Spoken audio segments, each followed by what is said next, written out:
तातडीने पटकन त्याचा अहवाल आलेला आहे। त्याच्यात हॉस्पिटलची चूक आहे हे म्हणजे समोरच दिसतंय आणि त्याच्यामुळे पूर्णपणे त्यांच्यावर केस ही झालीच पाहिजे आणि ती 24 तासाच्या आत ॲक्शन आम्हाला या डॉक्टर आणि त्या सगळ्या ज्या लोकांमुळे ही हत्या झालेली आहे त्यांच्यावर झाली पाहिजे। पण गुन्हा दाखल होण्यासाठी तुम्ही 24 तास म्हणतात, पण अजून 2 संघटना समितींचा अहवाल जो आहे तो आलेला हो, पण एक तर समितीचा आलाय ना, मग काय 10 समित्या वाट बघणार का काय आहे सरकार?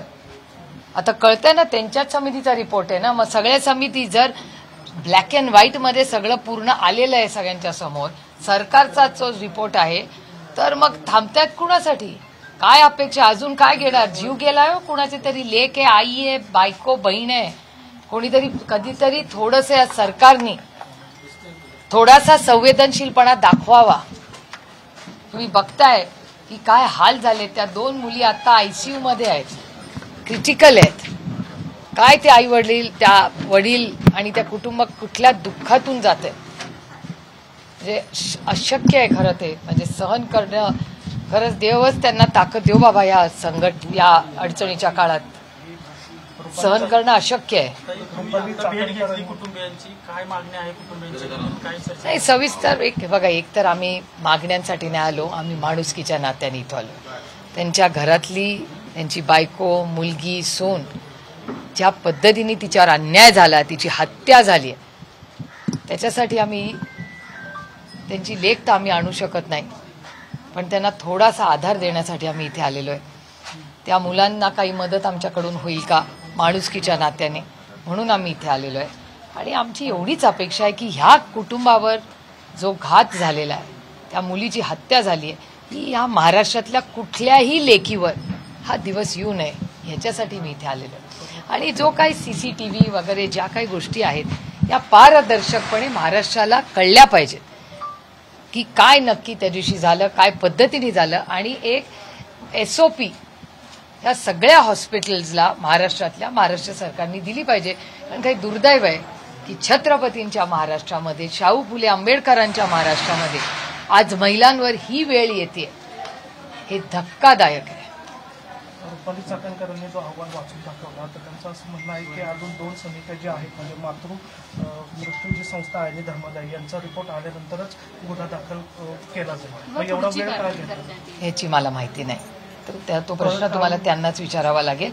मी माणुसकीच्या नात्यानेच एवढं म्हणते की केस ही झालीच पाहिजे आणि तातडीने जी काही शिक्षा नियम कायद्याप्रमाणे असेल ती ह्या सगळ्या जे डॉक्टर असतील ते स्वतः आणि त्यांच्या आजूबाजूनी ज्या कोणी लोकांनी प्रत्यक्ष अप्रत्यक्षपणे या हत्येसाठी जबाबदार आहेत त्यांना ही शिक्षा झालीच पाहिजे, ही माणुसकीच्या नात्याने आम्ही मागणी करतोय।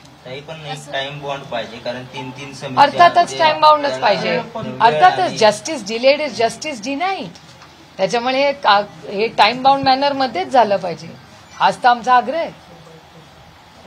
अक्षय शिंदे बदलापूरचं प्रकरण घडलं होतं, अक्षय शिंदे बनावट एन्काउंटर प्रकरणी आज हायकोर्टाने राज्य सरकारला दणका दिला आहे।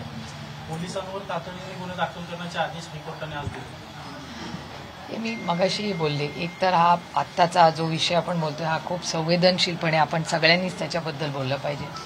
आणि मगाच्या माझ्या प्रेसमध्ये जेव्हा मी पुणे म्युनिसिपल कॉर्पोरेशनमध्ये बोलले, हा मुद्दा मला खरंच चिंताजनक वाटतोय की ज्या महाराष्ट्राच्या पोलिसचा सार्थ अभिमान आम्हाला सगळ्यांना, मला महाराष्ट्राच्या पोलिसांचा सार्थ अभिमान आहे।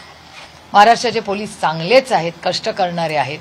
अशा वेळीस अशा किती घटना महाराष्ट्रात झालेल्या आहेत गेल्या 2 वर्षामध्ये, त्याच्यात प्रत्येक अहवालामध्ये पोलिसांची चूक असं कसं येतंय, याचा काहीतरी अभ्यास झाला पाहिजे। मी तुम्हाला उदाहरण देते, आता तुम्ही मला प्रश्न विचारला बदलापूरचा, तो ठपका पोलिसांवर, बीडमधली घटना पोलिसांवर, परभणीची घटना पोलिसांवर, पुण्यामध्ये झालेली घटना पोलिसांवर, मध्ये ज्या झालेल्या आठवतं तुम्हाला स्वारगेटची। आता या 4 महत्वाच्या घटना तुमच्याच चॅनलनी सगळ्यांनी आणि वर्तमानपत्रांनी ब्रेक केलेल्या आहेत।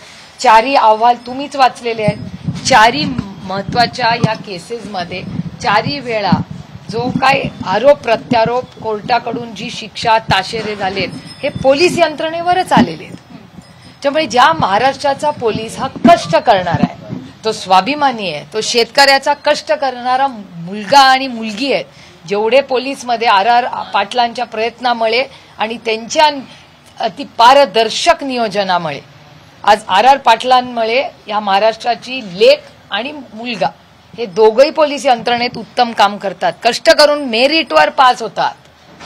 अशा पोलिसांवर रोज आरोप होत आहेत, ह्याचा विचार आपण करायला नको.